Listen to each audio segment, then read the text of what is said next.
Dia 12 de junho é o Dia de Combate ao Trabalho Infantil. Essa data foi fixada em 2002 pela Organização Internacional do Trabalho. Sensibilizar toda a sociedade sobre essa violação de direito é nossa missão.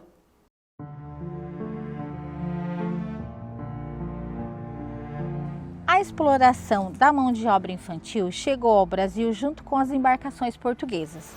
Recrutadas em Portugal, crianças de famílias desprovidas, órfãos e pedintes, acabavam por desempenhar a função de marinheiros principiantes, sofrendo toda sorte de maus tratos, privação de alimentação, trabalhos exaustivos e violência sexual por parte de marinheiros adultos.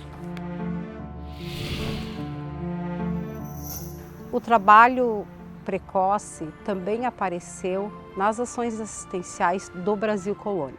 Neste período, as crianças órfãs que eram acolhidas nas rodas dos expostos, nas Santas Casas de Misericórdia, eram encaminhadas a famílias substitutas que recebiam uma importância do Estado até 7 anos de idade. Depois disto, a família já podia explorar a mão de obra desta criança. A infância brasileira do início do século XIX, marcada pela escravidão, também é um triste exemplo da exploração do trabalho infantil. Alguns filhos de escravos tinham sua vida laboral iniciada aos 4 anos de idade. Inclusive, essa mão de obra era negociada livremente, tanto que aos 11 anos já valia o dobro, e aos 14 anos, se desenvolvesse alguma atividade especializada, poderia valer o preço de um escravo adulto. O fim da escravidão não colaborou para a extinção do trabalho infantil. O que houve foi um reajuste da mão de obra para preenchimento das novas necessidades agora nas indústrias. As crianças realizavam todo tipo de trabalho, insalubre e perigosos nas fábricas, que muitas vezes levavam à mutilação e até à morte. A ideologia vigente no século XIX tinha o trabalho como instrumento moralizador, necessário para a formação do infante, afastando-o assim do vício e também da vadiagem. Foi no ano de 1935 que a regulamentação do trabalho aconteceu.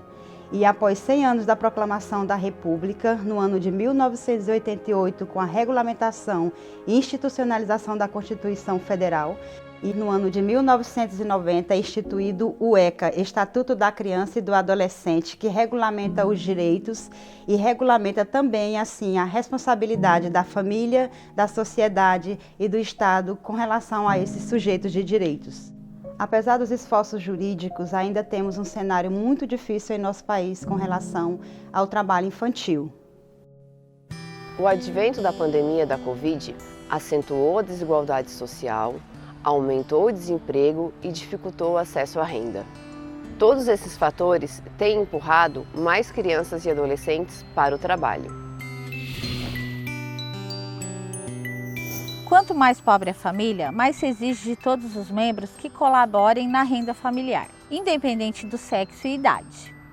Esta decisão, certamente, em vez de ajudar, atua exatamente no sentido contrário, em fixar a família na condição de pobreza permanente. No caso específico do trabalho infantil, este afasta a criança da escola, compromete seu desempenho escolar e, no futuro, limita suas oportunidades de melhores empregos. Além da pobreza, o fator cultural é outra variável que perpetua o trabalho infantil. Culturalmente, no Brasil, o trabalho infantil é tido como algo moralizador, ideologicamente justificado pelo jargão, quanto mais cedo, melhor. O trabalho também é tido como condição de afastamento da criança, da ociosidade e, consequentemente, das ruas e das drogas. Aí cabe o questionamento: queremos afastar as crianças da rua porque consideramos um lugar ruim? Mas nós, enquanto sociedade, o que estamos fazendo para transformar as ruas em lugares habitáveis, um espaço de convivência para se viver em comunidade? A ideia que o trabalho infantil é bom acaba somente por atingir uma camada da sociedade, poupando os mais ricos da educação pelo trabalho, levando a ideia que a educação pelo trabalho só serve para os mais pobres.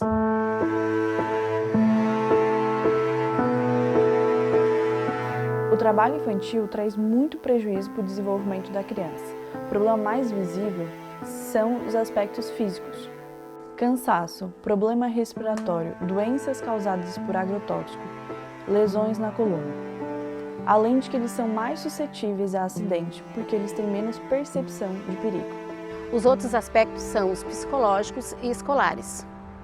Abuso físico, emocional, sexual, baixo rendimento escolar, abandono e distorção idade séria.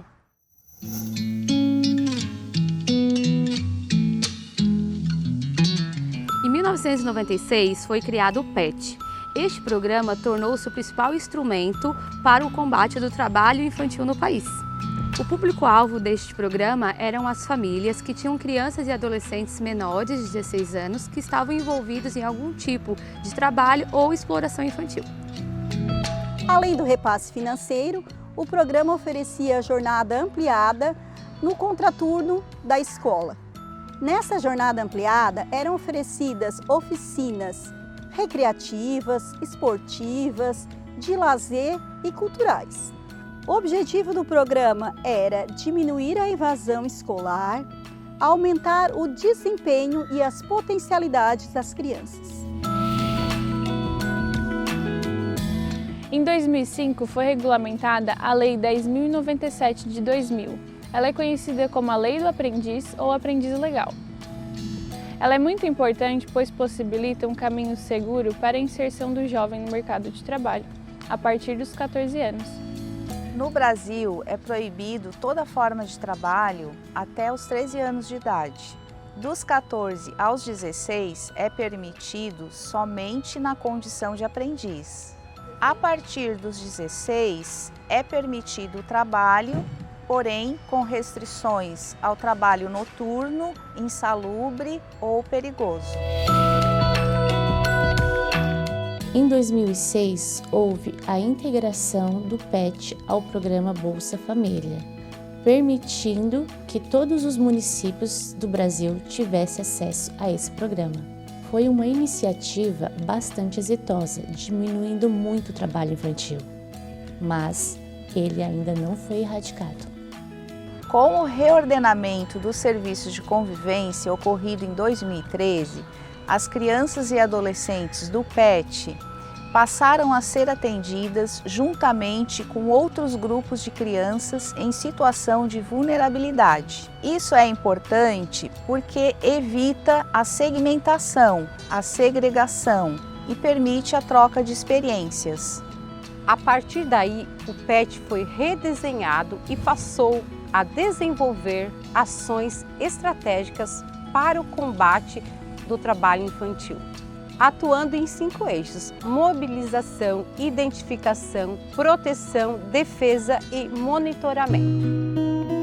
Todas essas ações têm incidido na diminuição do trabalho infantil no Brasil, mas ele está longe de ser erradicado. A data de 12 de junho é um marco nesta luta, mas esta batalha precisa ser travada todos os dias. O combate do trabalho infantil passa pela diminuição da pobreza e a mudança ideológica de que o trabalho é bom para a criança. O trabalho pode preparar o adolescente para a vida adulta, desde que seja no tempo certo e nas condições adequadas. Pense nisso.